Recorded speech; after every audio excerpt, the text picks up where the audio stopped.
क्या आप भी देश और दुनिया की खबरों से रह जाते हैं बेखबर? तो सब्सक्राइब कर लीजिए हमारे HT न्यूज चैनल को और बेल आइकॉन को दबाना मत भूलिएगा।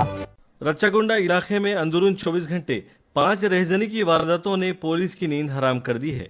इलाके वनस्थलीपुरम और हयात नगर में मोटरसाइकिल सवार रहजनों ने खवातीन को निशाना बनाते हुए उनके गले से तिलाई चेन उड़ा लिया। कमिश्नर पुलिस रच्चागुंडा महेश मुरलीधर भागवत ने कहा कि रहजनों की गिरफ्तारी के लिए स्पेशल ऑपरेशन टीम्स की टीमें मुतय्यन की गई हैं और उन्हें गिरफ्तार करने की कोशिश जारी है। उन्होंने कहा कि रहजनों की शिनाख्त के लिए सीसीटीवी कैमरों के फुटेज हासिल किया गया है और इस सिलसिले में तहकीकात जारी है।